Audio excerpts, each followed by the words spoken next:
ਮਹਾਰਾਜ ਪਾਤਸ਼ਾਹ ਜੀਆਂ ਦੀ ਪਵਿੱਤਰ ਪਾਵਨ ਹਜ਼ੂਰੀ ਅੰਦਰ ਸ਼ਸ਼ੋਭਤ ਹੋ ਰਹੀ ਗੁਰੂ ਕੀ ਸੰਗਤ ਤੇ ਆਪ ਸੰਗਤਾਂ ਨੇ ਸਤਿਗੁਰਾਂ ਦੀ ਇਲਾਹੀ ਗੁਰਬਾਣੀ ਦੇ ਕੀਰਤਨ ਸਰਵਣ ਕੀਤੇ।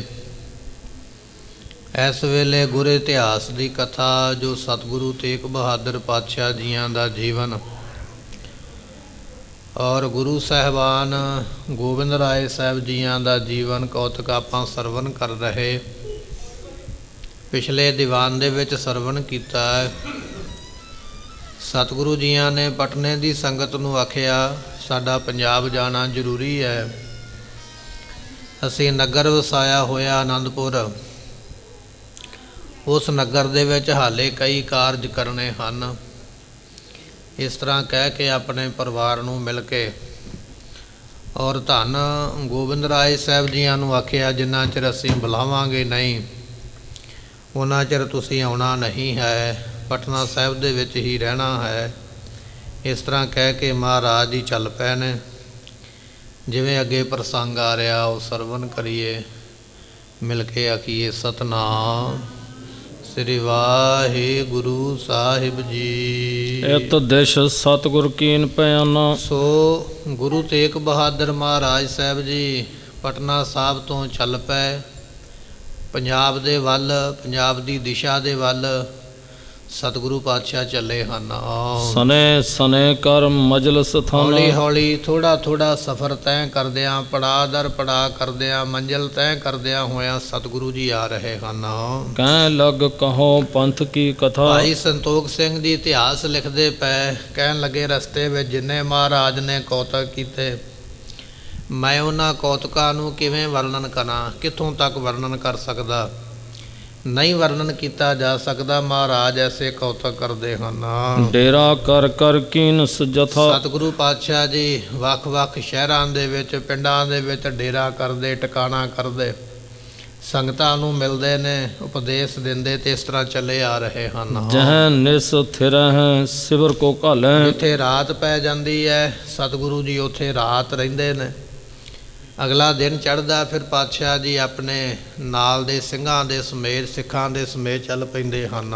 ਸੁਨ ਸੁਨ ਸਿੱਖ ਸੰਗਤ ਤਤਕਾਲੈ। ਸੋ ਜਿਹੜੀਆਂ ਸੰਗਤਾਂ ਸੁਣਦੀਆਂ ਨੇ ਵੀ ਸਾਡੇ ਨੇੜੇ ਗੁਰੂ ਪਾਤਸ਼ਾਹ ਆਏ ਨੇ, ਦਰਸ਼ਨਾਂ ਦੀ ਇੱਛਾ ਰੱਖ ਕੇ ਸੰਗਤਾਂ ਛੇਤੀ ਨਾਲ ਸਤਿਗੁਰਾਂ ਦੇ ਕੋਲ ਆਉਂਦੀਆਂ ਹਨ।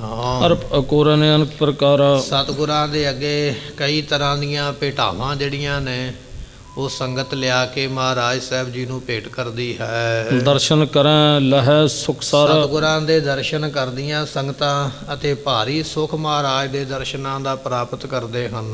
ਇਮਹੀ ਕਰ ਤੋ ਲੰਘ ਮਗ ਆਏ। ਇਸ ਤਰ੍ਹਾਂ ਮਹਾਰਾਜ ਜੀ ਰੋਜ਼ ਸਫ਼ਰ ਕਰਦਿਆਂ, ਪੜਾਅ ਕਰਦਿਆਂ, ਡੇਰਾ ਕਰਦਿਆਂ, ਚਲਦਿਆਂ ਹੋਇਆਂ ਸਫ਼ਰ ਤੈਅ ਕੀਤਾ ਹੈ। ਤਰ ਜਮਨਾ ਕੋ ਅਗਰ ਸਿਧਾਏ। ਚਲਦਿਆਂ ਚਲਦਿਆਂ ਯਮੁਨਾ ਜੋ ਨਦੀ ਹੈ, ਜਮਨਾ ਨੂੰ ਪਾਰ ਕਰਕੇ ਮਹਾਰਾਜ ਪੰਜਾਬ ਦੀ ਦਿਸ਼ਾ ਦੇ ਵਿੱਚ ਆ ਕੇ ਪਹੁੰਚੇ ਹਨ।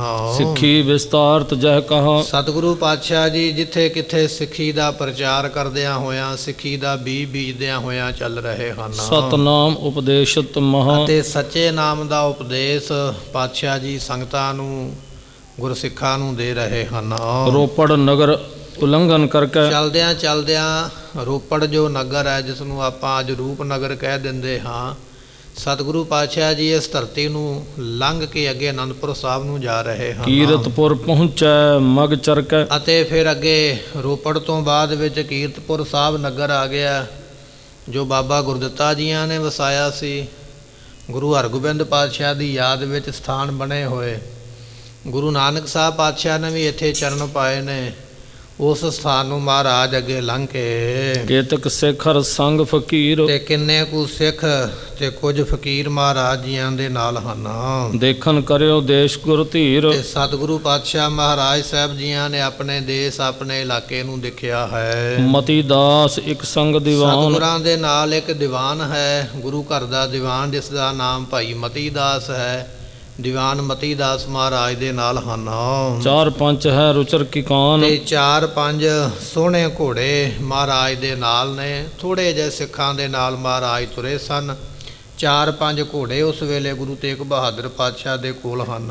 ਕਰਤ ਮੱਜਲ ਦੇ ਘਾਸ ਨਿਹਾਰੀ। ਸਤਿਗੁਰੂ ਪਾਤਸ਼ਾਹ ਜੀ ਇਸ ਤਰ੍ਹਾਂ ਸਫ਼ਰ ਤੈਅ ਕਰਦੇ ਤੇ ਉਹਨਾਂ ਘੋੜਿਆਂ ਨੂੰ ਖਾਣ ਵਾਸਤੇ ਘਾਹ ਅਤੇ ਨਿਹਾਰੀ ਵਗੈਰਾ ਦਿੱਤੀ ਜਾਂਦੀ ਹੈ। ਦਾਨਾ ਖਾਏ ਚਲੈ ਥਲ ਭਾਰੀ। ਇਸੇ ਤਰ੍ਹਾਂ ਕਹਿਣ ਲੱਗੇ ਤੇ ਗੁੜ ਤੇ ਛੋਲਿਆਂ ਦਾ ਆਟਾ ਮਿਲਾ ਕੇ ਜੋ ਦਿੰਦੇ ਨੇ ਉਸ ਨੂੰ ਨਿਹਾਰੀ ਕਹਿੰਦੇ ਨੇ। ਗੁੜ ਅਤੇ ਛੋਲਿਆਂ ਨੂੰ ਪੀਹ ਕੇ ਆਟਾ ਬਣਾਇਆ ਜਾਂਦਾ ਹੈ, ਉਸ ਨੂੰ ਮਿਲਾ ਕੇ ਤੇ ਫਿਰ ਘੋੜਿਆਂ ਨੂੰ ਖਿਲਾਇਆ ਜਾਂਦਾ ਹੈ, ਉਸ ਨੂੰ ਨਿਹਾਰੀ ਕਿਹਾ ਜਾਂਦਾ। ਇਸ ਤਰ੍ਹਾਂ ਘੋੜਿਆਂ ਨੂੰ ਖੁਰਾਕ ਦਿੱਤੀ ਜਾ ਰਹੀ ਹੈ ਤੇ ਸਤਿਗੁਰੂ ਪਾਤਸ਼ਾਹ ਮਹਾਰਾਜ ਜੀ ਇਸ ਤਰ੍ਹਾਂ ਚੱਲਦੇ ਪਏ। ਦਾਣਾ ਵਗੈਰਾ ਵੀ ਦਿੱਤਾ ਜਾਂਦਾ ਖਾਣ ਵਾਸਤੇ, ਕਿਉਂਕਿ ਘੋੜਿਆਂ ਦੇ ਸਰੀਰ ਵਿੱਚ ਜ਼ੋਰ ਤੇ ਤਾਕਤ ਰਵੇ, ਸਫ਼ਰ ਦੇ ਉੱਪਰ ਚੱਲਣਾ ਹੈ, ਭਾਰ ਚੁੱਕਣਾ ਹੈ।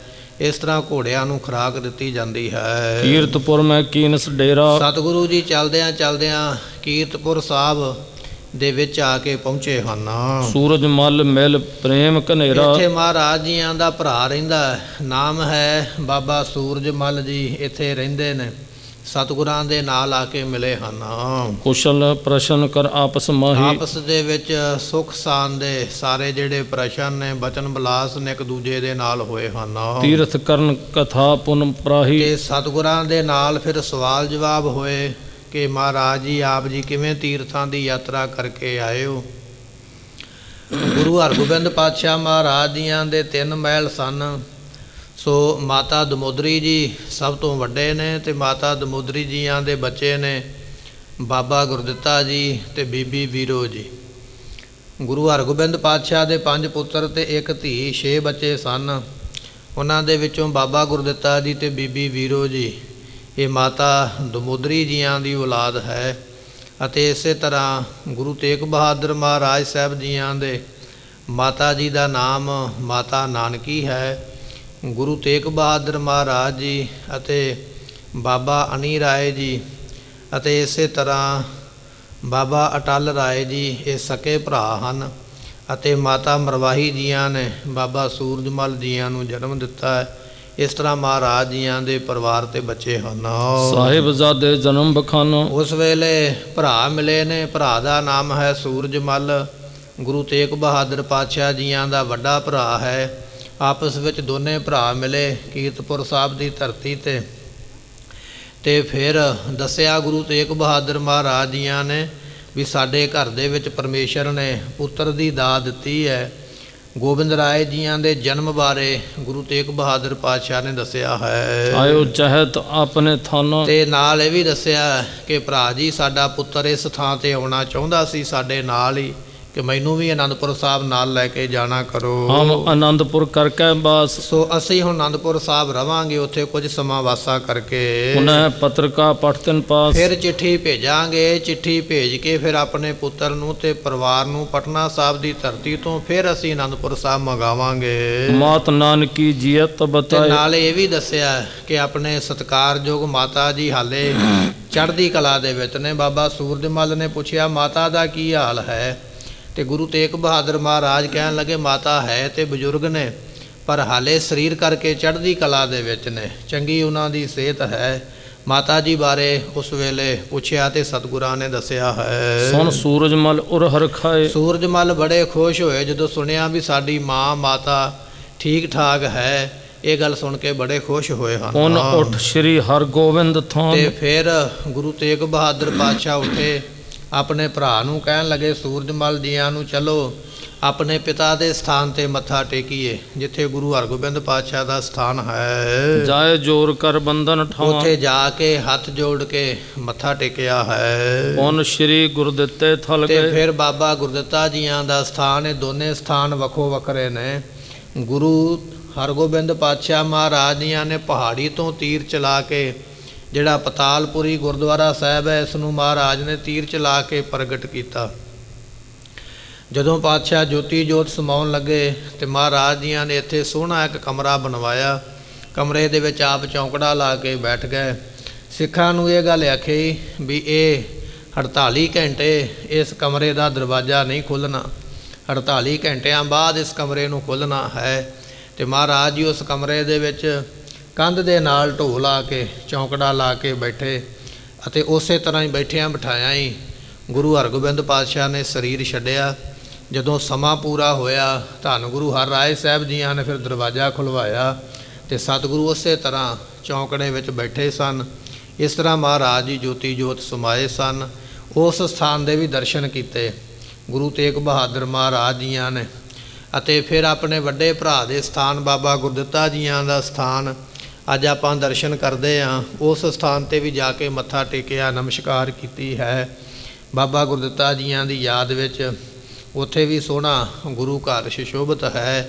ਉਹ ਨਿੰਮ ਦਾ ਰੁੱਖ ਵੀ ਉੱਥੇ ਉਸੇ ਤਰ੍ਹਾਂ ਆਪਾਂ ਨੂੰ ਅੱਜ ਦਰਸ਼ਨ ਕਰਨ ਵਾਸਤੇ ਪ੍ਰਾਪਤ ਹੁੰਦਾ ਹੈ, ਜੋ ਬਾਬਾ ਗੁਰਦਿੱਤਾ ਜੀਆਂ ਨੇ ਆਪਣੇ ਹੱਥਾਂ ਦੇ ਨਾਲ ਇਸ ਰੁੱਖ ਨੂੰ ਲਾਇਆ ਸੀਗਾ। ਸੋ ਉਸ ਜਗ੍ਹਾ 'ਤੇ ਜਾ ਕੇ ਮੱਥਾ ਟੇਕਿਆ ਹੈ। ਨਮੋ ਕਰਤਪੁਰ ਆਵਤ ਭਏ। ਇਸ ਤਰ੍ਹਾਂ ਮੱਥਾ ਟੇਕ ਕੇ ਦੋਨਾਂ ਥਾਵਾਂ 'ਤੇ ਫਿਰ ਕੀਰਤਪੁਰ ਸਾਹਿਬ ਨਗਰ ਦੇ ਵਿੱਚ ਭਾਵ ਕੇ ਪਹਾੜੀ ਤੋਂ ਥੱਲੇ ਉਤਰ ਕੇ ਆ ਗਏ ਹਨ। ਨਿਸਾ ਬਸੇ ਸ੍ਰੀ ਤੇਗ ਗੁਰੂ ਬਹਾਦਰ। ਤੇਗ ਬਹਾਦਰ ਪਾਤਸ਼ਾਹ ਜੀ ਇਸ ਤਰ੍ਹਾਂ ਰਾਤ ਫਿਰ ਕੀਰਤਪੁਰ ਸਾਹਿਬ ਦੀ ਧਰਤੀ 'ਤੇ ਰਹੇ ਹਨ। ਸੂਰਜਮਲ ਸੇਵਾ ਕਰ ਸਾਦਰ। ਸੇਵਾ ਬੜੀ ਸੂਰਜਮਲ ਜੀਆਂ ਨੇ ਗੁਰੂ ਤੇਗ ਬਹਾਦਰ ਪਾਤਸ਼ਾਹ ਦੀ ਬੜੀ ਭਾਰੀ ਸੇਵਾ ਕੀਤੀ ਹੈ। ਬਾਬਾ ਸੂਰਜਮਲ ਜੀਆਂ ਦੇ ਮਨ ਵਿੱਚ ਕਿਸੇ ਤਰ੍ਹਾਂ ਦੀ ਕੋਈ ਈਰਖਾਬਾਜੀ ਨਹੀਂ ਹੈ ਵੀ ਗੁਰਤਾ ਗੱਦੀ ਸਾਨੂੰ ਕਿਉਂ ਨਹੀਂ ਮਿਲੀ, ਗੁਰੂ ਤੇਗ ਬਹਾਦਰ ਪਾਤਸ਼ਾਹ ਨੂੰ ਕਿਉਂ ਮਿਲੀ ਹੈ।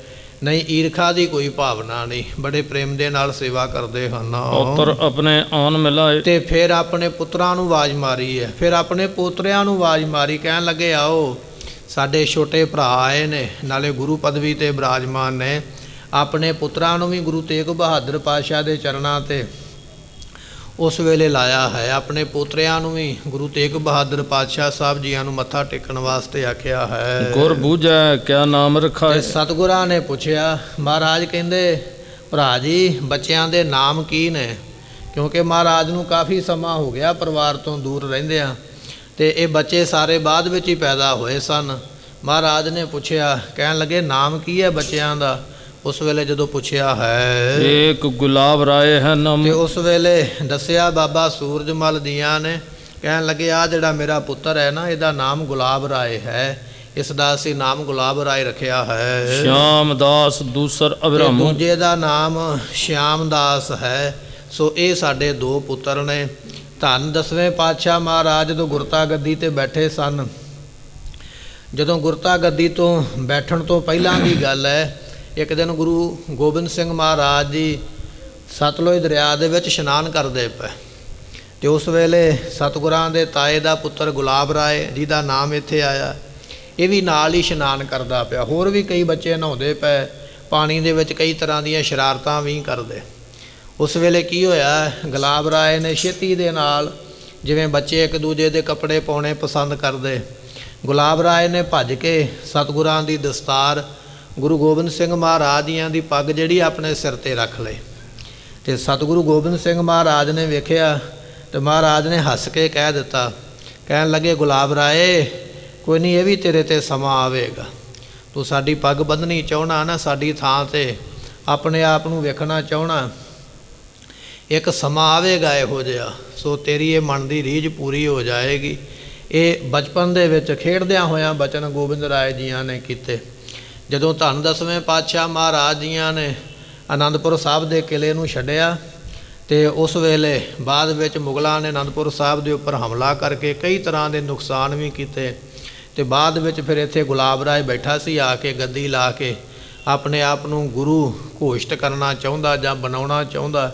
ਕੁਝ ਸਮਾਂ ਬੈਠਾ ਸੀਗਾ ਗੁਰੂ ਪਦਵੀ ਦੇ ਉੱਪਰ, ਜਾਂ ਗੁਰੂ ਪਦਵੀ ਗੁਰੂ ਬਣਨ ਵਾਸਤੇ ਕਿ ਮੈਨੂੰ ਵੀ ਲੋਕ ਪੂਜਿਆ ਕਰਨ। ਇਸ ਤਰ੍ਹਾਂ ਸੂਰਜਮਲ ਇਸ ਤਰ੍ਹਾਂ ਬਾਬਾ ਗੁਲਾਬ ਰਾਏ ਜੀ ਜੋ ਸੂਰਜਮਲ ਦੇ ਪੁੱਤਰ ਸਨ, ਗੁਰੂ ਤੇਗ ਬਹਾਦਰ ਪਾਤਸ਼ਾਹ ਦੇ ਵੱਡੇ ਭਰਾ, ਉਹਨਾਂ ਦੇ ਪੁੱਤਰ ਸੂਰਜਮਲ ਜੋ ਗੁਰੂ ਗੋਬਿੰਦ ਸਿੰਘ ਜੀਆਂ ਦੇ ਵੱਡੇ ਭਰਾ ਲੱਗਦੇ ਨੇ ਉਮਰਾਂ ਦੇ ਵਿੱਚ, ਉਹਨਾਂ ਨੇ ਇਸ ਤਰ੍ਹਾਂ ਖੇਡਦਿਆਂ ਖੇਡਦਿਆਂ ਇਹ ਕੌਤਕ ਕੀਤਾ। ਔਰ 10ਵੇਂ ਪਾਤਸ਼ਾਹ ਨੇ ਬਚਨ ਆਖੇ ਸਨ, ਤੁਹਾਡੇ 'ਤੇ ਵੀ ਇਹ ਸਮਾਂ ਆਵੇਗਾ, ਜੇ ਸਾਡੀ ਪੱਗ ਬੰਨ੍ਹੀ ਹੈ ਨਾ ਸਿਰ ਦੇ ਉੱਪਰ, ਅਤੇ ਤੁਹਾਡਾ ਇਹ ਚਾਅ ਪੂਰਾ ਹੋਵੇਗਾ। ਫਿਰ ਗੁਲਾਬ ਰਾਏ ਜੀ ਜਦੋਂ ਮਹਾਰਾਜ ਨੇ ਅਨੰਦਪੁਰ ਸਾਹਿਬ ਨੂੰ ਛੱਡਿਆ, ਅਤੇ ਫਿਰ ਬੈਠਾ ਸੀ ਗੱਦੀ ਲਾ ਕੇ ਵੀ ਮੈਂ ਵੀ ਗੁਰੂ ਹਾਂ, ਲੋਕੋ ਮੈਨੂੰ ਵੀ ਆ ਕੇ ਮੱਥਾ ਟੇਕੋ। ਇਸ ਤਰ੍ਹਾਂ ਇਹਦਾ ਫੁਰਨਾ ਪੂਰਾ ਹੋਇਆ। ਸੋ ਇਹ ਪ੍ਰਸੰਗ ਇਤਿਹਾਸ ਆਪਾਂ ਅੱਗੇ ਸਰਵਣ ਕਰਾਂਗੇ। ਇੱਥੇ ਬਾਬਾ ਗੁਲਾਬ ਰਾਏ ਜੀਆਂ ਦਾ ਨਾਮ ਆਇਆ, ਅਤੇ ਤਾਂ ਆਪ ਸੰਗਤਾਂ ਨੂੰ ਥੋੜ੍ਹਾ ਜਿਹਾ ਇਹ ਸਾਖੀ ਜਿਹੜੀ ਹੈ ਉਹ ਸਾਂਝੀ ਕਰਵਾਈ ਹੈ। ਬਾਬਾ ਗੁਲਾਬ ਰਾਏ ਜੀ, ਬਾਬਾ ਸਿਆਮ ਦਾਸ ਜੀ, ਇਹ ਜਿਹੜੇ ਸਨ ਬਾਬਾ ਸੂਰਜਮਲ ਜੀਆਂ ਦੇ ਪੁੱਤਰ ਹਨ। ਤਿੰਨ ਹੋਮ ਵੇ ਭੂਖਨ ਸਤਿਗੁਰ ਦੇ, ਤੇ ਉਹਨਾਂ ਨੇ ਸਤਿਗੁਰਾਂ ਨੂੰ ਬਹੁਤ ਸੋਹਣੇ ਗਹਿਣੇ ਦਿੱਤੇ ਹਨ। ਨਿਕਟ ਬਿਠਾਏ ਪ੍ਰੇਮ ਕੋ ਕੀਏ, ਤੇ ਸਤਿਗੁਰਾਂ ਨੇ ਜਾਣਿਆ ਸਾਡੇ ਭਰਾ ਦੇ ਪੁੱਤਰ ਨੇ, ਭਤੀਜੇ ਲੱਗਦੇ। ਮਹਾਰਾਜ ਜੀਆਂ ਨੇ ਬੜੇ ਸੋਹਣੇ ਗਹਿਣੇ ਜਿਹੜੇ ਸਨ ਸੋਨੇ ਦੇ, ਇਹਨਾਂ ਨੂੰ ਪਹਿਨਣ ਵਾਸਤੇ ਪਾਤਸ਼ਾਹ ਨੇ ਦੇ ਕੇ ਫਿਰ ਆਪਣੇ ਕੋਲ ਮਹਾਰਾਜ ਨੇ ਬਿਠਾਇਆ ਹੈ। ਸੁੰਦਰ ਬਸਤਰ ਬਹੁਰ ਤਿਨ ਦੀਨ, ਤੇ ਫਿਰ ਮਹਾਰਾਜ ਜੀਆਂ ਨੇ ਬੜੇ ਸੋਹਣੇ ਕੱਪੜੇ ਆਪਣੇ ਵੱਲੋਂ ਇਹਨਾਂ ਬੱਚਿਆਂ ਨੂੰ, ਪਰਿਵਾਰ ਨੂੰ ਭੇਟ ਕੀਤੇ ਹਨ। ਨਿਜ ਸੁਤ ਸੋ ਮਿਲਵੋ ਇਨ ਚੀਨ, ਤੇ ਇਸ ਤਰ੍ਹਾਂ ਮਹਾਰਾਜ ਸਾਹਿਬ ਜੀਆਂ ਨੇ ਇਹਨਾਂ ਦਾ ਮਿਲਾਪ ਹੋਣਾ ਆਪਣੇ ਗੁਰੂ ਗੋਬਿੰਦ ਸਿੰਘ ਮਹਾਰਾਜ ਜੀ ਦੇ ਪੁੱਤਰ ਦੇ ਨਾਲ ਹੀ ਜਾਣਿਆ। ਮਹਾਰਾਜ ਸਾਹਿਬ ਜੀਆਂ ਨੇ ਆਪਣੇ ਭਤੀਜੇ ਦੇ ਭਤੀਜਿਆਂ ਨੂੰ ਜਾਂ ਭਰਾ ਦੇ ਪੁੱਤਰਾਂ ਨੂੰ ਆਪਣੇ ਪੁੱਤਰ ਵਰਗਾ, ਧੰਨ ਗੋਬਿੰਦ ਰਾਏ ਸਾਹਿਬ ਜੀ ਵਰਗਾ ਸਮਝ ਕੇ ਇਹਨਾਂ ਦਾ ਮਾਣ ਸਨਮਾਨ ਸਤਿਕਾਰ ਤੇ ਪ੍ਰੇਮ ਕੀਤਾ ਹੈ। ਰਾਤ ਹੋਤ ਮਿਲ ਸਭ ਕੇ ਸਾਥ, ਜਦੋਂ ਦਿਨ ਚੜ੍ਹਿਆ ਮਹਾਰਾਜ ਸਾਰਿਆਂ ਦੇ ਨਾਲ ਮਿਲ ਕੇ ਚਲੇ ਅਨੰਦਪੁਰੇ ਗੁਰਨਾਥ, ਮਹਾਰਾਜ ਕਹਿੰਦੇ ਚਲੋ ਭਾਈ ਸਾਨੂੰ ਛੁੱਟੀ ਦਿਓ, ਅਸੀਂ ਹੁਣ ਅਨੰਦਪੁਰ ਸਾਹਿਬ ਨੂੰ ਜਾਣਾ। ਇਸ ਤਰ੍ਹਾਂ ਪਾਤਸ਼ਾਹ ਚੱਲ ਪਏ ਹਨ।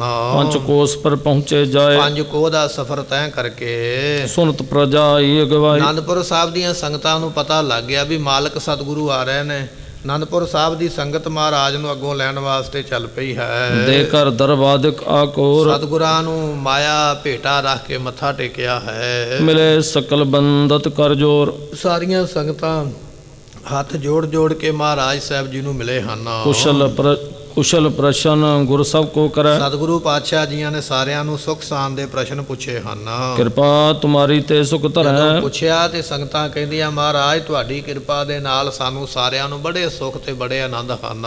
ਸਾਦਰ ਸਤਿਗੁਰ ਕੋ ਲੈ ਆਏ, ਇਸ ਤਰ੍ਹਾਂ ਸਤਿਕਾਰ ਦੇ ਨਾਲ ਆਨੰਦਪੁਰ ਸਾਹਿਬ ਦੀਆਂ ਸੰਗਤਾਂ ਮਹਾਰਾਜ ਨੂੰ ਆਨੰਦਪੁਰ ਸਾਹਿਬ ਦੇ ਵਿੱਚ ਲੈ ਕੇ ਆਈਆਂ। ਭਏ ਪ੍ਰਵੇਸ਼ ਸਦਨ ਮਹਿ ਜਾਏ, ਤੇ ਸਤਿਗੁਰੂ ਜੀ ਆਨੰਦਪੁਰ ਸਾਹਿਬ ਦੇ ਵਿੱਚ ਪ੍ਰਵੇਸ਼ ਹੋਏ ਨੇ, ਆਨੰਦਪੁਰ ਸਾਹਿਬ ਦੇ ਵਿੱਚ ਆਏ, ਆਪਣੇ ਘਰ ਦੇ ਵਿੱਚ ਬਰਾਜੇ ਹਨ। ਅਧਿਕ ਆਨੰਦ ਅਨੰਦਪੁਰ ਹੋਵਾ, ਇਸ ਤਰ੍ਹਾਂ ਆਨੰਦਪੁਰ ਸਾਹਿਬ ਦੇ ਵਿੱਚ ਗੁਰਮੁਖੋ ਬਹੁਤ ਜ਼ਿਆਦੀਆਂ ਖੁਸ਼ੀਆਂ ਤੇ ਉਤਸਵ ਹੋ ਰਹੇ ਹਨ। ਨਰ ਨਾਰਨ ਗਨ ਦਰਸ਼ਨ ਜੋਵਾ, ਇਸ ਤਰ੍ਹਾਂ ਮਨੁੱਖ ਇਸਤਰੀਆਂ ਜਿੰਨੇ ਵੀ ਨੇ ਸਾਰਿਆਂ ਨੇ ਸਤਿਗੁਰਾਂ ਦੇ ਦਰਸ਼ਨ ਕੀਤੇ ਹਨ। ਬਹੁ ਭਗਵਾਨ ਬਨ ਕੇ ਲੈ ਆਏ, ਉਸ ਵੇਲੇ ਕਹਿਣ ਲੱਗੇ ਬਾਣੀਏ ਜਿਹੜੇ ਸਨ ਇੱਥੋਂ ਦੇ ਦੁਕਾਨਦਾਰ, ਕਿਉਂਕਿ ਮਹਾਰਾਜ ਨੇ ਬਾਜ਼ਾਰ ਬਣਾ ਕੇ ਦਿੱਤੇ, ਦੁਕਾਨਾਂ ਬਣਾ ਕੇ ਦਿੱਤੀਆਂ, ਉਹ ਜਿਹੜੇ ਬਾਣੀਏ ਦੁਕਾਨਦਾਰ ਸਨ ਮਹਾਰਾਜ ਦੇ ਵਾਸਤੇ ਕਈ ਤਰ੍ਹਾਂ ਦੇ ਭੋਜਨ ਲੈ ਕੇ ਆਏ ਹਨ। ਹਵੈ ਅਰਦਾਸ ਬੰਟ ਸਮੁਦਾਇ, ਸਤਿਗੁਰਾਂ ਦੇ ਅੱਗੇ ਫਿਰ ਅਰਦਾਸ ਕੀਤੀ ਤੇ ਉਹ ਜਿੰਨੇ ਭੋਜਨ ਲਿਆਂਦੇ ਸੰਗਤਾਂ ਵਿੱਚ ਵੰਡ ਦਿੱਤੇ ਹਨ। ਜਥਾ ਪਾਏ ਪਤ ਕੋ ਚਿਰਕਾਲ, ਸੋ ਕਹਿਣ ਲੱਗੇ ਵੀ ਇਸ ਤਰ੍ਹਾਂ ਜਿਵੇਂ ਆਪਣੇ ਪਤੀ ਨੂੰ ਲੰਮਾ ਸਮਾਂ ਦੂਰ ਗਿਆ ਵੇਖ ਕੇ, ਹਰਖ ਮਾਨਤੀ ਤ੍ਰਿਆ ਵਿਸਾਰ, ਜਿਵੇਂ ਇਸਤਰੀ ਆਪਣੇ ਪਤੀ ਨੂੰ ਲੰਮੇ ਸਮੇਂ ਬਾਅਦ ਘਰੇ ਆਇਆ ਵੇਖ ਕੇ ਖੁਸ਼ ਹੁੰਦੀ ਹੈ, ਕਹਿਣ ਲੱਗੇ ਇਸੇ ਤਰ੍ਹਾਂ ਆਨੰਦਪੁਰ ਸਾਹਿਬ ਦੀਆਂ ਸੰਗਤਾਂ ਮਾਲਕ ਸਤਿਗੁਰਾਂ ਨੂੰ ਘਰੇ ਆਇਆ ਵੇਖ ਕੇ ਖੁਸ਼ ਹੋ ਰਹੇ ਹਨ। ਤਿਵ ਨਗਰੀ ਕੇ ਲੋਕ ਆਨੰਦੇ, ਇਸ ਤਰ੍ਹਾਂ ਆਨੰਦਪੁਰ ਸਾਹਿਬ ਨਗਰੀ ਦੇ ਲੋਕ ਬੜੇ ਖੁਸ਼ ਹਨ ਜੀ। ਸਭਨ ਆਨ ਗੁਰ ਕੇ ਪਦ ਬੰਦੇ, ਸਾਰਿਆਂ ਨੇ ਆ ਕੇ ਮਹਾਰਾਜ ਜੀਆਂ ਦੇ ਚਰਨਾਂ ਤੇ ਨਮਸਕਾਰ ਕੀਤੀ ਹੈ। ਹੋਏ ਸੁਚਿਤ ਗੁਰ ਸਿਵਰ ਲਗਾਏ, ਸਤਿਗੁਰੂ ਪਾਤਸ਼ਾਹ ਨੇ ਇਸ ਤਰ੍ਹਾਂ ਫਿਰ ਇੱਥੇ ਸਾਵਧਾਨ ਹੋ ਕੇ ਡੇਰਾ ਲਾਇਆ ਹੈ। ਨਾਨਾ ਵਿਦ ਆਹਾਰ ਕਈ ਕਰਵਾਏ, ਤਰ੍ਹਾਂ ਦੇ ਭੋਜਨ ਸੰਗਤਾਂ ਵੱਲੋਂ ਅਤੇ ਗੁਰੂ ਸਾਹਿਬਾਨ ਵੱਲੋਂ ਤਿਆਰ ਹੋਏ ਹਨ। ਖਾਨ ਪਾਨ ਕਰਨ ਨਿਸਾ ਬਿਤਾਏ, ਇਸ ਤਰ੍ਹਾਂ ਪਹਿਲੀ ਰਾਤ ਅੱਜ ਗੁਰੂ ਤੇਗ ਬਹਾਦਰ ਪਾਤਸ਼ਾਹ ਨੇ ਆਨੰਦਪੁਰ ਸਾਹਿਬ ਦੇ ਵਿੱਚ ਬਤੀਤ ਕੀਤੀ ਹੈ। ਭਈ ਬਰਾਤ ਜਾਗੇ ਮਨ ਜਦੋਂ ਮਜਨਾਏ, ਅੰਮ੍ਰਿਤ ਵੇਲਾ ਹੋਇਆ ਸਤਿਗੁਰੂ ਜੀ ਅੰਮ੍ਰਿਤ ਵੇਲੇ ਉੱਠ ਕੇ ਉਸ ਵੇਲੇ ਫਿਰ ਲੱਗਿਓ ਦੀਵਾਨ ਆਏ ਸਭ ਤੇ ਕੋਈ, ਸਤਿਗੁਰਾਂ ਨੇ ਇਸ਼ਨਾਨ ਪਾਨ ਕੀਤਾ ਹੈ। ਦੀਵਾਨ ਸਜਿਆ, ਆਸਾ ਦੀ ਵਾਰ ਦਾ ਕੀਰਤਨ ਸ਼ੁਰੂ ਹੋਇਆ। ਬੇਅੰਤ ਸੰਗਤਾਂ ਦਰਬਾਰ ਵਿੱਚ ਬੈਠੀਆਂ ਹਨ। ਜਿਸ ਜਿਸ ਕੋ ਜਬ ਜਬ ਸੁਧ ਹੋਈ, ਸੋ ਜਿਹਨੂੰ ਜਦੋਂ ਜਦੋਂ ਪਤਾ ਲੱਗਾ, ਕਿਉਂਕਿ ਅੱਜ ਵਰਗਾ ਸਮਾਂ ਨਹੀਂ ਸੀ ਨਾ, ਅੱਜ ਕੋਈ ਖਬਰ ਆ ਜਾਵੇ ਤੇ ਝਾਟੀ ਇੱਕ ਦੂਜੇ ਨੂੰ ਗਾਂਹ ਪਹੁੰਚ ਜਾਂਦੀ ਹੈ, ਮਿਲ ਜਾਂਦੀ ਹੈ। ਉਸ ਵੇਲੇ ਇਹੋ ਜਿਹਾ ਯੁੱਗ ਨਹੀਂ ਹੈ, ਸਮਾਂ ਨਹੀਂ ਹੈ। ਸੰਗਤਾਂ ਨੂੰ ਇੱਕ ਦੂਜੇ ਦੇ ਕੋਲੋਂ ਪਤਾ ਲੱਗਾ, ਜਿਵੇਂ ਜਿਵੇਂ ਪਤਾ ਲੱਗਾ ਸੰਗਤਾਂ ਦਰਸ਼ਨ ਕਰਨ ਵਾਸਤੇ ਆਉਂਦੀਆਂ ਹਨ। ਮਿਲੇ ਆਨ ਸਿੱਖ ਸੰਗਤ ਸਾਰੇ, ਬੇਅੰਤ ਸੰਗਤਾਂ ਆ ਕੇ ਮਹਾਰਾਜ ਸਾਹਿਬ ਜੀ ਨੂੰ ਮਿਲੀਆਂ ਹਨ। ਪਸਰ ਗਏ ਸੁਧ ਦੇਸ਼ ਉਦਾਰੇ, ਸਾਰੇ ਇਲਾਕੇ ਵਿੱਚ ਆਨੰਦਪੁਰ ਸਾਹਿਬ ਦੇ ਦੂਰ ਦੂਰ ਤੱਕ ਖਬਰਾਂ ਪਹੁੰਚ ਗਈਆਂ ਵੀ ਮਹਾਰਾਜ ਆ ਗਏ ਨੇ। ਸੁਣ ਸੁਣ ਚਲੇ ਆਏ ਜਿੱਥੇ ਸਮੁਦਾਇ, ਜਿੱਥੇ ਸੰਗਤਾਂ ਨੂੰ ਪਤਾ ਲੱਗਦਾ ਪੰਜਾਬ ਦੇ ਰਹਿਣ ਵਾਲੇ, ਮਾਝੇ ਦੁਆਬੇ ਮਾਲਵੇ ਦੇ ਰਹਿਣ ਵਾਲੇ ਚੱਲ ਪਏ ਮਹਾਰਾਜ ਦੇ ਦਰਸ਼ਨ ਕਰਨ ਵਾਸਤੇ। ਸਹਿਤ ਮਸੰਦ ਮਿਲੇ ਹਰ ਖਾਏ, ਪਸੰਦ ਵੀ ਚੱਲ ਪਏ। ਗੁਰੂ ਘਰ ਦੇ ਜਿਹੜੇ ਜਥੇਦਾਰ ਸਨ ਵੱਖ-ਵੱਖ ਇਲਾਕਿਆਂ ਦੇ, ਉਹਨਾਂ ਨੂੰ ਪਤਾ ਲੱਗਾ ਵੀ ਸਤਿਗੁਰੂ ਆਪਣੇ ਘਰ ਵਿੱਚ ਆਏ ਨੇ, ਆਨੰਦਪੁਰ ਸਾਹਿਬ ਆ ਗਏ। ਉਹ ਵੀ ਸਤਿਗੁਰਾਂ ਨੂੰ ਮਿਲਣ ਵਾਸਤੇ ਤੁਰੇ ਹਨ। ਸ੍ਰੀ ਅੰਮ੍ਰਿਤਸਰ ਕੇ ਚਲ ਗਏ, ਤੇ ਕਹਿਣ ਲੱਗੇ ਅੰਮ੍ਰਿਤਸਰ ਦੇ ਮਸੰਦ। ਆਪਾਂ ਪਿੱਛੇ ਇਤਿਹਾਸ ਸਰਵਣ ਕੀਤਾ ਸੀ, ਜਦੋਂ ਗੁਰੂ ਤੇਗ ਬਹਾਦਰ ਪਾਤਸ਼ਾਹ ਪਹਿਲੀ ਵਾਰੀ ਮੱਥਾ ਟੇਕਣ ਗਏ ਨਾ ਬਾਬਾ ਬਕਾਲਾ ਸਾਹਿਬ ਦੀ ਧਰਤੀ ਤੋਂ, ਮਸੰਦਾਂ ਨੇ ਮਹਾਰਾਜ ਜੀ ਨੂੰ ਆਇਆ ਵੇਖ ਕੇ ਸ੍ਰੀ ਹਰਿਮੰਦਰ ਸਾਹਿਬ ਦੇ ਦਰਵਾਜ਼ੇ ਬੰਦ ਕਰ ਲਏ ਸਨ ਵੀ ਗੁਰੂ ਤੇਗ ਬਹਾਦਰ ਪਾਤਸ਼ਾਹ ਨੂੰ ਇੱਥੇ ਮੱਥਾ ਨਹੀਂ ਟੇਕਣ ਦੇਣਾ, ਕਿਤੇ ਮਹਾਰਾਜ ਇੱਥੇ ਹੀ ਨਾ ਬੈਠ ਜਾਣ। ਥੜਾ ਸਾਹਿਬ ਉਹ ਗੁਰਦੁਆਰਾ ਸਾਹਿਬ ਅੱਜ ਵੀ ਸੁਸ਼ੋਭਿਤ ਹੈ ਸ੍ਰੀ ਅਕਾਲ ਤਖਤ ਸਾਹਿਬ ਦੇ ਨਾਲ, ਇੱਥੇ ਮਹਾਰਾਜ ਬੈਠੇ ਸਨ। ਤੇ ਸਤਿਗੁਰਾਂ ਨੇ ਉਸ ਵੇਲੇ ਬਚਨ ਕੀਤਾ ਸੀ, ਨਹਿ ਮਸੰਦ ਤੁਮ ਅੰਮ੍ਰਿਤ ਸਰੀਏ, ਈਰਖਾ ਅਗਨ ਤੇ ਅੰਦਰ ਸੜੀਏ। ਇਹ ਬਚਨ ਆਖੇ ਸਨ ਕਿ ਅੰਮ੍ਰਿਤਸਰ ਦੇ ਮਸੰਦੋ ਤੁਸੀਂ ਈਰਖਾ ਦੀ ਅੱਗ ਵਿੱਚ ਸੜੇ ਹੋਏ ਜੇ। ਨਹਿ ਮਸੰਦ ਤੁਮ ਅੰਮ੍ਰਿਤ ਸਰੀਏ, ਸੋ ਇਸੇ ਤਰ੍ਹਾਂ ਤ੍ਰਿਸ਼ਨਾ ਅਗਨ ਤੇ ਅੰਦਰ ਸੜੀਏ। ਤੁਹਾਡੇ ਅੰਦਰੋਂ ਤ੍ਰਿਸ਼ਨਾ ਨਹੀਂ ਬੁਝਦੀ ਪਈ ਵੀ ਗੁਰੂ ਆ ਗਿਆ ਕਿਤੇ ਮਾਇਆ ਇਹ ਨਾ ਲੈ ਜਾਵੇ, ਸਾਡੇ ਕੋਲ ਹੀ ਰਹਿਣੀ ਚਾਹੀਦੀ ਹੈ। ਇਹ ਬਚਨ ਆਖੇ ਸਨ। ਅੰਮ੍ਰਿਤ ਸਰੀਏ ਅੰਦਰ ਸੜੀਏ ਬਚਨ ਉਹਨਾਂ ਮਸੰਦਾਂ ਨੂੰ ਆਖਿਆ, ਸੰਗਤ ਨੂੰ ਨਹੀਂ ਆਖਿਆ। ਜਦੋਂ ਸੰਗਤਾਂ ਨੂੰ ਇਸ ਗੱਲ ਦਾ ਪਤਾ ਲੱਗਾ, ਮਹਾਰਾਜ ਫਿਰ ਉੱਥੋਂ ਹੀ ਵਾਪਸ ਆ ਗਏ। ਵੱਲਾ ਨਾਮ ਦਾ ਨਗਰ ਹੈ, ਇੱਥੇ ਮਹਾਰਾਜ ਕਿਸੇ ਸਿੱਖ ਦੇ ਘਰੇ ਟਿਕੇ ਸਨ। ਉਸ ਵੇਲੇ ਅੰਮ੍ਰਿਤਸਰ ਦੀਆਂ ਬੀਬੀਆਂ ਮਾਈਆਂ ਮਹਾਰਾਜ ਦੇ ਵਾਸਤੇ ਪ੍ਰਸ਼ਾਦੇ ਬਣਾ ਕੇ, ਬਸਤਰ ਲੈ ਕੇ, ਕੁਝ ਭੇਟਾਵਾਂ ਲੈ ਕੇ ਸਤਿਗੁਰਾਂ ਦੇ ਚਰਨਾਂ 'ਤੇ ਪਹੁੰਚੀਆਂ, ਮੱਥਾ ਟੇਕਿਆ। ਮਹਾਰਾਜ ਮਸੰਦਾਂ ਨੇ ਗਲਤੀ ਕੀਤੀ ਹੈ, ਅਸੀਂ ਤੇ ਸੰਗਤ ਹਾਂ, ਸਾਨੂੰ ਤੇ ਕਿਰਪਾ ਕਰਕੇ ਚਰਨਾਂ ਦੇ ਨਾਲ ਜੋੜੋ। ਇਹ ਬੇਨਤੀ ਸੁਣ ਕੇ ਉਹਨਾਂ ਮਾਈਆਂ ਬੀਬੀਆਂ ਦੀ ਤੇ ਮਹਾਰਾਜ ਸਾਹਿਬ ਜੀ ਨੇ ਬਚਨ ਆਖਿਆ ਸੀ ਕਿ ਇਹ ਮਾਈਆਂ ਰੱਬ ਰਜਾਈਆਂ। ਇਹ ਬਚਨ ਫਿਰ ਆਖਿਆ ਸੀ ਗੁਰੂ ਤੇਗ ਬਹਾਦਰ ਪਾਤਸ਼ਾਹ ਨੇ ਉਹਨਾਂ ਨੂੰ ਬਖਸ਼ਣ ਵਾਸਤੇ। ਸੋ ਉਦੋਂ ਮਸੰਦਾਂ ਨੇ ਦਰਵਾਜ਼ੇ ਬੰਦ ਕਰ ਲਏ ਸਨ। ਪਰ ਹੁਣ ਜਦੋਂ ਸਾਰਿਆਂ ਨੂੰ ਪਤਾ ਲੱਗ ਗਿਆ ਵੀ ਗੁਰੂ ਇਹੋ ਹੀ ਨੇ, ਇਹਨਾਂ ਬਿਨਾਂ ਹੁਣ ਗੱਲ ਨਹੀਂ ਬਣਨੀ, ਹੁਣ ਉੱਥੋਂ ਦੇ ਮਸੰਦ ਆਪ ਤੁਰੇ ਇਕੱਠੇ ਹੋ ਕੇ, ਕਹਿੰਦੇ ਚਲੋ ਭਾਈ ਚੱਲੀਏ ਗੁਰੂ ਤੇਗ ਬਹਾਦਰ ਪਾਤਸ਼ਾਹ ਦੇ ਦਰਸ਼ਨ ਕਰੀਏ, ਮਾਲਕ ਨੇ ਗੁਰਤਾ ਗੱਦੀ ਦੇ। ਉਹਦੇ ਵਿੱਚ ਦੋ ਕਾਰਨ ਨੇ। ਇੱਕ ਤਾਂ ਇਹ ਸੀ ਪਹਿਲੀ ਵਾਰੀ ਮਸੰਦਾਂ ਨੂੰ ਵੀ ਮਾਇਆ ਦੇਣੀ ਪੈਣੀ ਹੈ ਮਹਾਰਾਜ ਨੂੰ। ਦੂਜੀ ਗੱਲ ਇਹ ਵੀ ਸੀ ਮਸੰਦਾਂ ਨੂੰ ਵੀ ਨਹੀਂ ਸੀ ਪਤਾ ਵੀ ਨੌਵਾਂ ਗੁਰੂ ਹੈ ਕੌਣ। ਉਹਨਾਂ ਦੇ ਮਨ ਵਿੱਚ ਇਹ ਸੀ ਵੀ ਕੋਈ ਹੋਰ ਹੀ ਨਾ ਸਾਡੇ ਕੋਲੋਂ ਇਕੱਠਾ ਮਾਲ ਲੈ ਜਾਵੇ, ਅਸੀਂ ਬਾਅਦ ਵਿੱਚ ਵਹਿੰਦੇ ਰਹੀਏ, ਗੁਰੂ ਕੋ ਹੋਰ ਪ੍ਰਗਟ ਹੋ ਜਾਵੇ। ਉਦੋਂ ਗੁਰੂ ਤੇਗ ਬਹਾਦਰ ਪਾਤਸ਼ਾਹ ਨਵੇਂ ਗੁਰੂ ਪ੍ਰਗਟ ਹੋਏ ਸਨ। ਇਸ ਕਰਕੇ ਉਹਨਾਂ ਮਸੰਦਾਂ ਨੂੰ ਵੀ ਨਹੀਂ ਸੀ ਪਤਾ ਵੀ ਅਸਲੀ ਗੁਰੂ ਇਹੋ ਹੀ ਨੇ, ਕਿਉਂਕਿ 22 ਗੁਰੂ ਤੇ ਬਾਬੇ ਬਕਾਲੇ ਵਿੱਚ ਆਪਣੇ ਆਪ ਨੂੰ ਗੁਰੂ ਬਣਾਉਣ ਦਾ ਦਾਅਵਾ ਕਰਦੇ ਸਨ ਪੂਰੇ ਦਾ ਪੂਰਾ ਵੀ ਅਸੀਂ ਗੁਰੂ ਹਾਂ। ਹੁਣ 22 ਉਹ ਨੇ ਤੇ ਫਿਰ ਗੁਰੂ ਤੇਗ ਬਹਾਦਰ ਪਾਤਸ਼ਾਹ 23 ਹੋ ਗਏ। ਹੁਣ ਮਸੰਦਾਂ ਨੂੰ ਕਿਵੇਂ ਪਤਾ ਲੱਗੇ ਵੀ 30 ਵਿੱਚੋਂ ਗੁਰੂ ਕੌਣ ਹੈ? ਸਾਰੇ ਹੀ ਕਹਿੰਦੇ ਸਨ ਉਸ ਵੇਲੇ ਵੀ ਮੈਂ ਗੁਰੂ ਹਾਂ, ਮੈਂ ਗੁਰੂ ਹਾਂ। ਇੱਕ ਇਹ ਵੀ ਕਾਰਨ ਹੈ ਮਸੰਦਾਂ ਦਾ ਮਹਾਰਾਜ ਨੂੰ ਨਾ ਮਿਲਣਾ, ਵੀ ਹੋ ਸਕਦਾ ਵੀ ਗੁਰੂ 23 ਵਿੱਚੋਂ ਕੋਈ ਹੋਰ ਹੀ ਨਾ ਨਿਕਲ ਆਵੇ। ਦੂਜੀ ਗੱਲ ਇਹ ਸੀ ਉਹਨਾਂ ਦੇ ਮਨ ਵਿੱਚ ਮਾਇਆ ਦਾ ਲਾਲਚ ਆ ਗਿਆ, ਜਿੰਨੀ ਅਸੀਂ ਇਕੱਠੀ ਕਰਕੇ ਬੈਠੇ ਹਾਂ। ਇਸ ਵੇਲੇ ਗੁਰੂ ਪਦਵੀ ਦਾ ਰੌਲਾ ਪਿਆ ਹੋਇਆ, 8ਵੇਂ ਪਾਤਸ਼ਾਹ ਦਿੱਲੀ ਵਿੱਚ ਚੜ੍ਹਾਈ ਕਰ ਗਏ ਨੇ, 9ਵਾਂ ਗੁਰੂ ਹਾਲੇ ਪ੍ਰਗਟ ਨਹੀਂ ਹੋਇਆ। ਜਿੰਨਾ ਕੁਝ ਆਉਂਦਾ ਮਾਰ ਲਓ ਜਫਾ ਤਗੜੇ ਹੋ ਕੇ, ਬਾਅਦ ਵਿੱਚ ਇਹ ਮੌਕਾ ਨਹੀਂ ਮਿਲਣਾ। ਇਹ ਸਾਰੀਆਂ ਗੱਲਾਂ ਸੋਚ ਕੇ ਉਹਨਾਂ ਮਸੰਦਾਂ ਨੇ ਮਹਾਰਾਜ ਸਾਹਿਬ ਜੀਆਂ ਨੂੰ ਮਿਲਣ ਤੋਂ ਤਾਂ ਦਰਵਾਜ਼ੇ ਬੰਦ ਕੀਤੇ ਸਨ। ਹੁਣ ਉਹਨਾਂ ਨੂੰ ਪਤਾ ਲੱਗ ਗਿਆ ਵੀ ਗੁਰੂ ਇਹੋ ਹੀ ਨੇ। ਇਹ ਮਸੰਦ ਅੰਮ੍ਰਿਤਸਰ ਤੋਂ ਚੱਲ ਪਏ ਦਰਸ਼ਨ ਕਰਨ ਵਾਸਤੇ। ਦਰਬ ਬ੍ਰਿੰਦ ਕੋ ਅਰਪਤ ਭਏ, ਬੇਅੰਤ ਮਾਇਆ ਜਿਹੜੀ ਹਰਿਮੰਦਰ ਸਾਹਿਬ ਚੜ੍ਹਦੀ ਹੈ ਨਾ, ਸਾਰੀ ਮਾਇਆ ਇਕੱਠੀ ਕਰਕੇ ਪੰਡਾਂ 'ਚ ਬੰਨ੍ਹ ਕੇ ਮਹਾਰਾਜ ਦੇ ਕੋਲ ਲੈ ਕੇ ਆਏ। ਬ੍ਰਿਧ ਕੇ ਬੰਸ ਵਿਖੇ ਗੁਰ ਦਿੱਤਾ। ਬਾਬਾ ਬੁੱਢਾ ਸਾਹਿਬ ਜੀ ਜਿਹੜੇ ਨੇ ਗੁਰੂ ਨਾਨਕ ਸਾਹਿਬ ਦੇ ਸਿੱਖ, ਇਹਨਾਂ ਦੀ ਕੁੱਲ ਵਿੱਚੋਂ ਧੰਨ ਬਾਬਾ ਗੁਰਦਿੱਤਾ ਸਾਹਿਬ ਜੀ ਹੋਏ।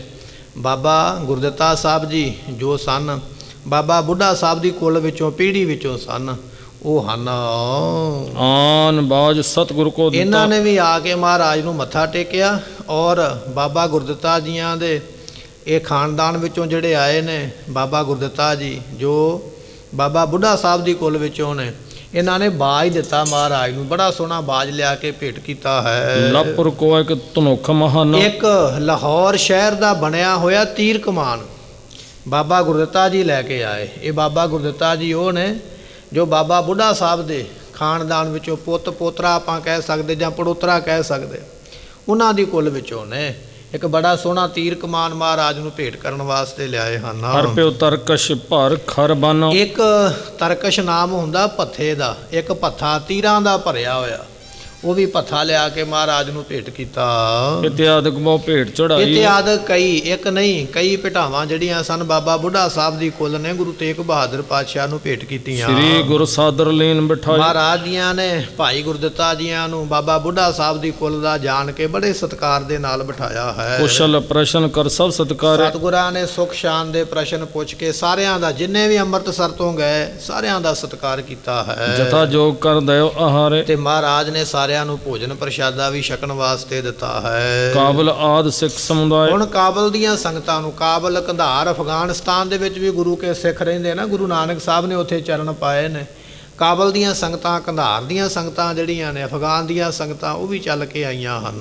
ਦਰਬ ਸਮੇਤ ਮਸੰਦ ਸੋਇ ਮਸੰਦ ਆ ਗਏ, ਉਧਰ ਦੀ ਸੰਗਤ ਲੈ ਕੇ ਲੈਂਦੇ ਪੰਜਾਬ ਦੀ, ਤੇ ਸਤਿਗੁਰਾਂ ਨੂੰ ਮੱਥਾ ਟੇਕਦੇ ਹਨ। ਕਹਿ ਲਓ ਕਹੋ ਨਿਤਾ ਪ੍ਰਤਿਆਵੈ। ਕਵੀ ਸੰਤੋਖ ਸਿੰਘ ਜੀ ਕਹਿੰਦੇ, ਮੈਂ ਸੰਗਤਾਂ ਦੀ ਗਿਣਤੀ ਦੱਸ ਨਹੀਂ ਸਕਦਾ ਵੀ ਕਿੰਨੀ ਅੱਜ ਗੁਰੂ ਤੇਗ ਬਹਾਦਰ ਪਾਤਸ਼ਾਹ ਕੋਲ ਆਉਂਦੀ ਪਈ ਹੈ। ਸਭ ਦੇਸ਼ਨ ਮੈਂ ਸੁਨ ਸੁਨ ਧਾਵੈ। ਸਾਰੇ ਦੇਸ਼ਾਂ ਵਿੱਚ ਦੂਰ ਦੂਰ ਤੋਂ ਪਤਾ ਲੱਗ ਗਿਆ ਵੀ ਮਹਾਰਾਜ, ਕਿਉਂਕਿ ਕਈ ਸਾਲਾਂ ਪਿੱਛੋਂ ਮਹਾਰਾਜ ਜੀ ਪਟਨਾ ਸਾਹਿਬ ਤੋਂ ਆਏ ਨੇ, ਇਸ ਕਰਕੇ ਸੰਗਤਾਂ ਨੂੰ ਜਿਵੇਂ ਜਿਵੇਂ ਪਤਾ ਲੱਗਦਾ ਦਰਸ਼ਨ ਕਰਨ ਵਾਸਤੇ ਚੱਲ ਪਈਆਂ ਹਨ। ਸਿਰੋਂ ਪਾਉ ਦੇ ਕਰੈ ਵਿਸਰਜਨ। ਸਤਿਗੁਰੂ ਜੀ ਸਾਰਿਆਂ ਨੂੰ ਸਿਰੋਂ ਪਾਓ ਗੁਰੂ ਘਰ ਦੀ ਬਖਸ਼ਿਸ਼ ਦਿੰਦੇ ਹਨ। ਜੋ ਜਿਸ ਪੁਰ ਮਹਿ ਤਹਿ ਕੋ ਤਤ ਜਿਹੜਾ ਜਿੱਥੋਂ ਦੇ ਨਗਰ ਦਾ, ਸ਼ਹਿਰ ਦਾ ਰਹਿਣ ਵਾਲਾ ਹੈ, ਰਹਿਓ ਨਿਕਟ ਗੁਰੂ ਦਿੱਤਾ ਭਾਈ। ਸਾਰਿਆਂ ਨੂੰ ਮਹਾਰਾਜ ਨੇ ਉਸ ਵੇਲੇ ਆਖਿਆ, ਚਲੋ ਭਾਈ ਹੁਣ ਤੁਸੀਂ ਆਪੋ ਆਪਣੇ ਨਗਰਾਂ ਨੂੰ ਜਾ ਸਕਦੇ। ਪਰ ਬਾਬਾ ਬੁੱਢਾ ਸਾਹਿਬ ਦੀ ਕੁਲ ਵਿੱਚੋਂ ਜਿਹੜੇ ਭਾਈ ਗੁਰਦਿੱਤਾ ਜੀ ਸਨ, ਉਹਨਾਂ ਨੇ ਬੇਨਤੀ ਕੀਤੀ, ਮਹਾਰਾਜ ਮੈਂ ਤੁਹਾਡੇ ਕੋਲ ਹੀ ਰਹਿਣਾ ਚਾਹੁੰਦਾ। ਉਹ ਮਹਾਰਾਜ ਦੇ ਨਾਲ ਰਹਿ ਪਏ ਹਨ। ਪ੍ਰੇਮੀ ਅਪਰ ਮਿਲਾਗਨ ਆਈ। ਹੋਰ ਵੀ ਕਈ ਪ੍ਰੇਮੀ ਨੇਮੀ ਜਿਹੜੇ ਆ ਕੇ ਮਿਲੇ ਹਨ।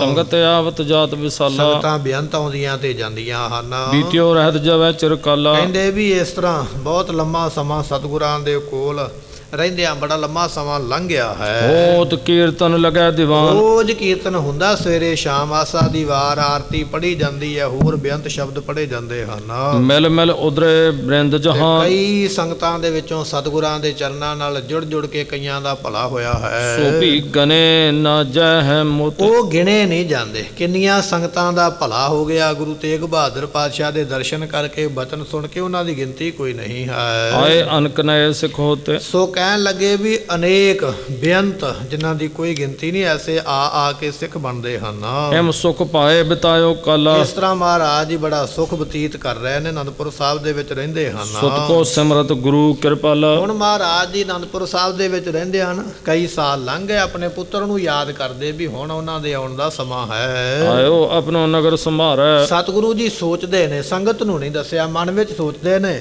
ਕਿਉਂ ਨਾ ਹੋਵੇ ਉਹਨਾਂ ਆਪਣੇ ਪੁੱਤਰ ਗੋਬਿੰਦ ਰਾਏ ਜੀਆਂ ਨੂੰ ਬੁਲਾਈਏ। ਕਾਹਦੇ ਵਾਸਤੇ ਬੁਲਾਈਏ? ਕਿ ਆਪਣਾ ਨਗਰ ਸਾਂਭ ਲੈਣੇ, ਨਗਰ ਉਹਨਾਂ ਦਾ ਹੀ ਹੈ ਅਨੰਦਪੁਰ ਸਾਹਿਬ, ਉਹਨਾਂ ਦੇ ਸਪੁਰਦ ਕਰ ਦਈਏ, ਦੇ ਦਈਏ ਵੀ ਭਾਈ ਸਾਂਭੋ ਆਪਣਾ ਨਗਰ, ਇਹ ਤੁਹਾਡੀ ਪ੍ਰਜਾ ਹੈ। ਹਮ ਜਹ ਜਾਨੋ ਤਹਾਂ ਸਿਧਾਰੈ। ਸਤਿਗੁਰੂ ਇਹ ਵੀ ਜਾਣਦੇ ਨੇ ਵੀ ਜਿੱਥੇ ਅਸੀਂ ਜਾਣਾ, ਕਿੱਥੇ ਜਾਣਾ?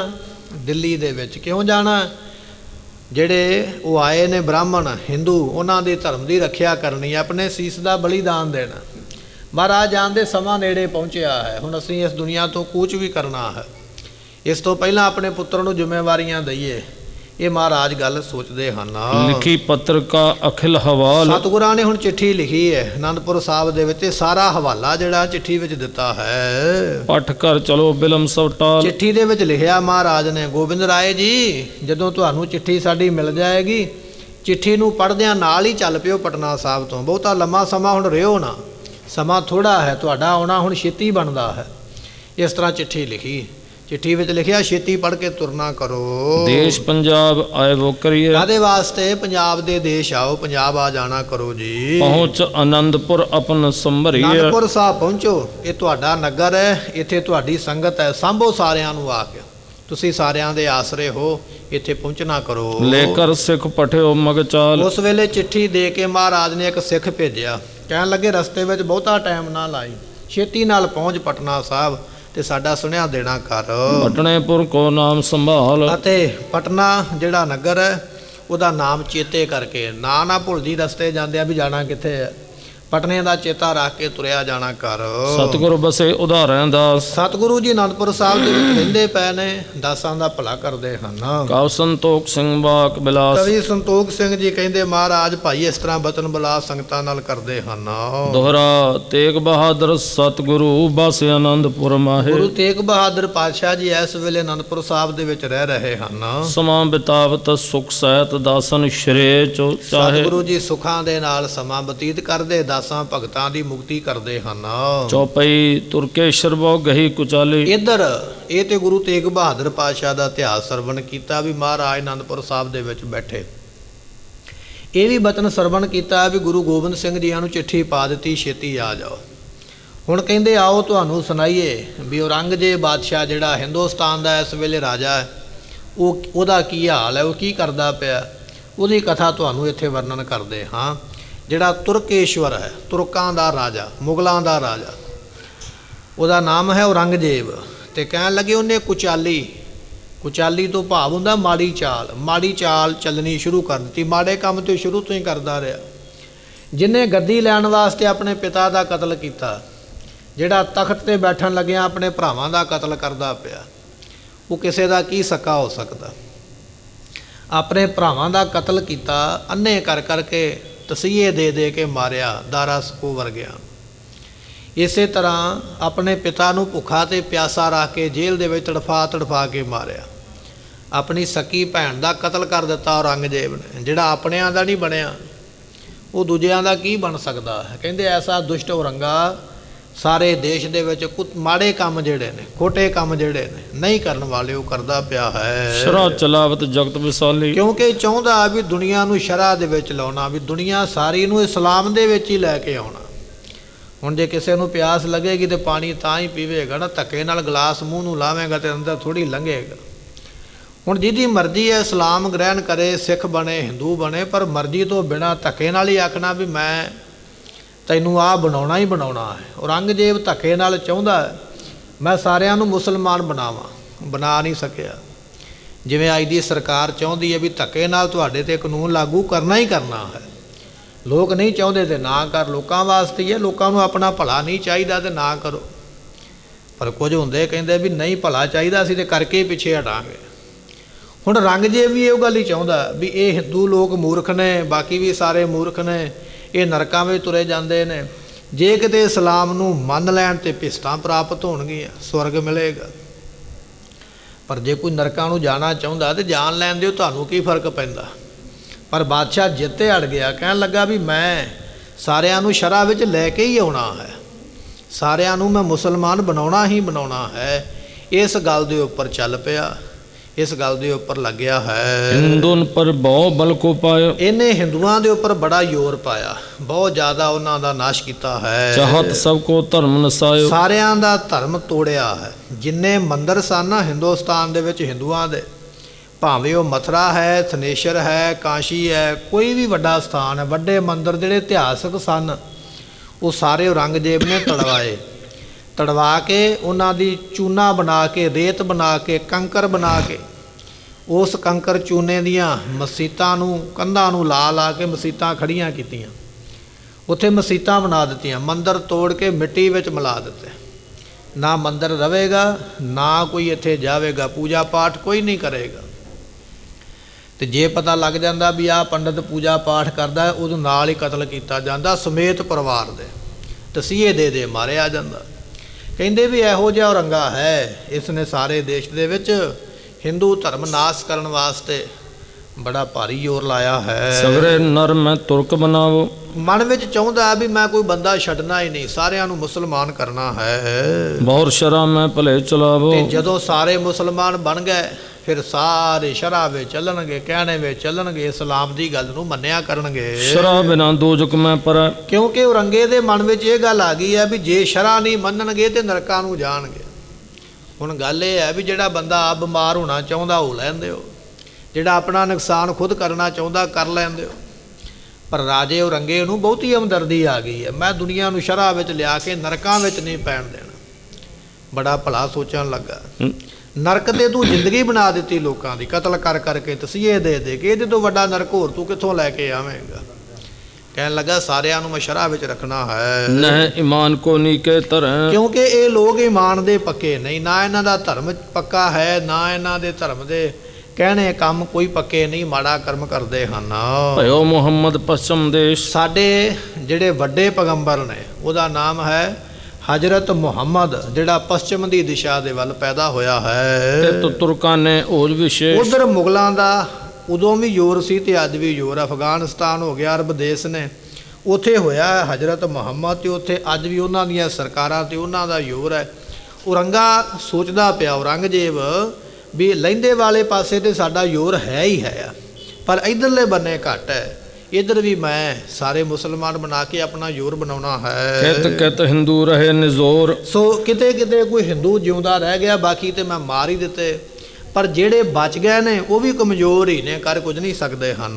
ਤੁਰਕ ਕਰੋ ਪੂਰਬ ਤਿਸ ਔਰ। ਪਰ ਇਸ ਕਰਕੇ ਹੁਣ ਪੂਰਬ ਦੇ ਵਾਲੇ ਪਾਸੇ, ਇਸ ਪਾਸੇ ਦਿੱਲੀ ਹੋ ਗਿਆ, ਪੰਜਾਬ ਹੋ ਗਿਆ, ਜਾਂ ਹੋਰ ਅੱਗੇ ਨੂੰ ਚਲੇ ਜਾਈਏ, ਇਸ ਪਾਸੇ ਮੁਸਲਮਾਨ ਘੱਟ ਨੇ, ਮੈਂ ਇਹਨਾਂ ਸਾਰਿਆਂ ਨੂੰ ਮੁਸਲਮਾਨ ਕਰਨਾ ਹੈ। ਉਤ ਤੇ ਹੋਵਤ ਆਵਤ ਸਾਰੇ। ਸੋ ਉਧਰੋਂ ਤੇ ਆਪਣੇ ਆਪ ਹੀ ਸਾਰੇ ਮੁਸਲਮਾਨ ਬਣਦੇ ਜਾਂਦੇ ਹਨ। ਇਤ ਤੇ ਪਿੱਖੋ ਸ਼ਰਮ ਜਾਰੇ। ਇੱਧਰਲੇ ਲੋਕ ਸ਼ਰ੍ਹਾ ਨਹੀਂ ਮੰਨਦੇ, ਇਸ ਪਾਸੇ ਦੇ ਪੰਜਾਬ ਦੇ ਜਾਂ ਦਿੱਲੀ ਦੇ ਜਾਂ ਹੋਰ ਅੱਗੇ ਨੂੰ ਚਲੇ ਜਾਈਏ, ਮਥੁਰਾ ਵਗੈਰਾ ਜੋ ਵੀ ਜਿੰਨੇ ਇਲਾਕੇ ਨੇ, ਇੱਧਰ ਦੇ ਲੋਕ ਸ਼ਰ੍ਹਾ ਨੂੰ ਮੰਨਦੇ ਨਹੀਂ, ਪਰ ਮੈਂ ਇਹਨਾਂ ਨੂੰ ਸ਼ਰ੍ਹਾ ਵਿੱਚ ਲੈ ਕੇ ਆਉਣਾ ਹੈ। ਸੰਗ ਮੌਲਵੀ ਮਸਲ ਥਾਨੀ। ਉਸ ਵੇਲੇ ਮੌਲਵੀ ਨੂੰ ਸੱਦਿਆ, ਮੁਲਾਣੇ ਨੂੰ ਸੱਦਿਆ, ਔਰੰਗਜ਼ੇਬ ਨੇ ਤੇ ਸਲਾਹ ਕੀਤੀ ਹੈ। ਸਭਨ ਸਹਾਰਿਓ ਨੀਕ ਉਸ ਵਖਾਨੀ। ਵੇਲੇ ਜਦੋਂ ਰੰਗੇ ਨੇ ਆਖਿਆ ਨਾ ਵੀ ਮੈਂ ਸਾਰਿਆਂ ਨੂੰ ਮੁਸਲਮਾਨ ਬਣਾਉਣਾ ਚਾਹੁੰਦਾ, ਧਰਮੀ ਬੰਦਾ ਜਿਹੜਾ ਹੈ ਉਹਨੂੰ ਕੇਵਲ ਆਪਣਾ ਧਰਮ ਦੀਦਾ ਹੈ। ਧਰਮੀ ਬੰਦਾ ਜਦੋਂ ਕਿਸੇ ਨੂੰ ਦੁੱਖ ਦਿੰਦਾ ਹੈ ਨਾ, ਉਹ ਦੁੱਖ ਵੀ ਉਹਦਾ ਆਮ ਦੁਨੀਆ ਨਾਲੋਂ ਜ਼ਿਆਦਾ ਹੀ ਹੁੰਦਾ, ਕਿਉਂਕਿ ਉਹ ਕੇਵਲ ਇੱਕ ਪਾਸੇ ਨੂੰ ਹੀ ਚੱਲਦਾ ਹੈ। ਹੁਣ ਮੌਲਵੀ ਨਾਲ ਸਲਾਹ ਕੀਤੀ ਵੀ ਮੌਲਵੀ ਜੀ ਮੈਂ ਸਾਰਿਆਂ ਨੂੰ ਮੁਸਲਮਾਨ ਬਣਾਉਣੇ ਚਾਹੁੰਦਾ, ਤੇ ਮੌਲਵੀ ਬੜਾ ਖੁਸ਼ ਹੋਇਆ, ਕਹਿਣ ਲੱਗਾ ਵੀ ਇਹ ਤੇ ਬੜਾ ਚੰਗਾ ਕੰਮ ਹੈ, ਕਿਸੇ ਨੇ ਨਹੀਂ ਕੀਤਾ, ਤੂੰ ਕਰ ਲੱਗਾ, ਤੂੰ ਤੇ ਸਿੱਧਾ ਹਜ਼ਰਤ ਮੁਹੰਮਦ ਸਾਹਿਬ ਦੀ ਪ੍ਰਾਪਤੀ ਕਰੇਂਗਾ। ਮੌਲਵੀ ਨੇ ਵੀ ਇਹਦੀ ਸ਼ਲਾਘਾ ਕੀਤੀ, ਸਿਫਤ ਕੀਤੀ। ਜਿਹੜੇ ਹੋਰ ਉੱਥੇ ਚਮਚੇ ਬੈਠੇ ਸਨ ਉਹਨਾਂ ਨੇ ਵੀ ਆਖਿਆ ਬੱਲੇ ਬੱਲੇ, ਬੜਾ ਚੰਗਾ ਕੰਮ। ਸਾਰਿਆਂ ਨੇ ਇਹਦੀ ਹਾਂ ਵਿੱਚ ਹਾਂ ਮਿਲਾਈ ਹੈ। ਹੁਣ ਜਦੋਂ ਸਾਰੇ ਹੀ ਚੋਰ ਇਕੱਠੇ ਹੋ ਜਾਣਗੇ ਤੇ ਫਿਰ ਚੋਰਾਂ ਦੇ ਵਿੱਚ ਫਿਰ ਚੋਰਾਂ ਦੀ ਪ੍ਰਧਾਨਗੀ ਹੋ ਗਈ ਨਾ, ਸਾਰਿਆਂ ਨੇ ਉਹਨੂੰ ਹੀ ਕਹਿਣਾ ਵੀ ਤੇਰੇ ਵਰਗਾ ਕੋਈ ਨਹੀਂ। ਹੁਣ ਔਰੰਗੇ ਦੇ ਬੰਦੇ ਵੀ ਉਹੋ ਜਿਹੇ ਨੇ ਇਹਦੇ ਵਰਗੇ। ਉਹਨਾਂ ਨੇ ਸਾਰਿਆਂ ਨੇ ਆਖਿਆ ਵੀ ਔਰੰਗਜ਼ੇਬ ਤੂੰ ਬੜਾ ਚੰਗਾ ਕਰਨਾ ਚਾਹੁੰਦਾ ਹੈ, ਲਿਖ ਪਰਵਾਨੇ ਪਨੇ ਪਠਾਏ। ਉਸ ਵੇਲੇ ਪਰਵਾਨੇ, ਚਿੱਠੀਆਂ ਔਰੰਗਜ਼ੇਬ ਨੇ ਲਿਖੀਆਂ, ਚਿੱਠੀਆਂ ਲਿਖ ਕੇ ਭੇਜ ਦਿੱਤੀਆਂ। ਸਰਕਾਰੀ ਹੁਕਮ, ਸਰਕਾਰੀ ਡਾਕ ਭੇਜੀ ਸਾਰਿਆਂ ਥਾਵਾਂ ਦੇ ਉੱਪਰ। ਪ੍ਰਥਮਪੁਰੀ ਕਸ਼ਮੀਰ ਸਧਾਏ। ਸਾਰਿਆਂ ਜਿੰਨੀਆਂ ਸਟੇਟਾਂ ਸਨ ਜਾਂ ਜਿੰਨੇ ਸੂਬੇਦਾਰ ਸਨ, ਜਿਵੇਂ ਸਰਹੰਦ ਦਾ ਸੂਬੇਦਾਰ ਹੈ, ਲਾਹੌਰ ਦਾ, ਕਸ਼ਮੀਰ ਦਾ, ਕਾਬਲ ਦਾ, ਜਿਵੇਂ ਅੱਜ ਆਪਾਂ ਕਹਿ ਦਈਏ ਵੀ ਮੁੱਖ ਮੰਤਰੀ ਨੇ ਜਾਂ ਗਵਰਨਰ ਨੇ, ਇਸ ਤਰ੍ਹਾਂ ਜਿਹੜੇ ਵੱਡੇ ਵੱਡੇ ਅਹੁਦਿਆਂ 'ਤੇ ਸਨ, ਔਰੰਗਜ਼ੇਬ ਦੇ ਵੱਲੋਂ ਚਿੱਠੀਆਂ ਲਿਖ ਕੇ ਉਹਨਾਂ ਨੂੰ ਭੇਜੀਆਂ ਗਈਆਂ। ਤੇ ਸਾਰਿਆਂ ਤੋਂ ਪਹਿਲੀ ਚਿੱਠੀ ਕਸ਼ਮੀਰ ਵਿੱਚ ਭੇਜੀ ਗਈ, ਕਿਉਂਕਿ ਕਸ਼ਮੀਰ ਵਿੱਚ ਹਿੰਦੂਆਂ ਦੀ ਗਿਣਤੀ ਜ਼ਿਆਦਾ, ਆਪਣੇ ਆਪ ਨੂੰ ਕੱਟੜ ਸਮਝਣ ਵਾਲੇ, ਧਰਮ ਵਿੱਚ ਪ੍ਰਪੱਕ ਸਮਝਣ ਵਾਲੇ ਉੱਥੇ ਬੈਠੇ ਨੇ। ਉੱਥੇ ਹਿੰਦੂਆਂ ਦਾ ਇੱਕ ਵੱਡਾ ਤੀਰਥ ਸਥਾਨ ਵੀ ਹੈ, ਜਿਸ ਨੂੰ ਅਮਰਨਾਥ ਗੁਫਾ ਕਿਹਾ ਜਾਂਦਾ। ਅੱਜ ਵੀ ਕਈ ਵਾਰੀ ਉਹਦਾ ਝਗੜਾ ਬਣਿਆ ਰਹਿੰਦਾ, ਕੁਝ ਨਾ ਕੁਝ ਨਵੀਂ ਖਬਰ ਮਿਲਦੀ ਰਹਿੰਦੀ ਹੈ। ਔਰੰਗਜ਼ੇਬ ਨੇ ਇੱਕ ਚਿੱਠੀ ਕਸ਼ਮੀਰ ਦੇ ਵਿੱਚ ਭੇਜੀ ਹੈ, ਉੱਥੋਂ ਦੇ ਗਵਰਨਰ ਨੂੰ, ਉੱਥੋਂ ਦੇ ਆਪਣੇ ਮੰਤਰੀ ਨੂੰ, ਵੀ ਆ ਚਿੱਠੀ ਮੇਰੀ ਨੂੰ ਪੜ੍ਹਨਾ ਕਰ। ਸੂਬਾ ਤਹਿਠਾਂ ਅਫਗਨ ਸ਼ੇਰ। ਉੱਥੋਂ ਦਾ ਸੂਬੇਦਾਰ ਜਿਹੜਾ ਹੈ ਨਾ, ਉਹਦਾ ਨਾਮ ਹੈ ਸ਼ੇਰ ਅਫਗਾਨ। ਜਿਹੜਾ ਉੱਥੋਂ ਦਾ ਸੂਬੇਦਾਰ ਸੀ ਨਾ, ਜਿਵੇਂ ਸਰਹੰਦ ਦਾ ਸੂਬੇਦਾਰ ਵਜ਼ੀਰ ਖਾਨ ਸੀ ਜਿਹਨੇ ਸਾਹਿਬਜ਼ਾਦਿਆਂ ਨੂੰ ਸ਼ਹੀਦ ਕੀਤਾ, ਇਸੇ ਤਰ੍ਹਾਂ ਕਸ਼ਮੀਰ ਦਾ ਜਿਹੜਾ ਸੂਬੇਦਾਰ ਸੀ ਉਹਦਾ ਨਾਮ ਸੀ ਸ਼ੇਰ ਅਫਗਾਨ।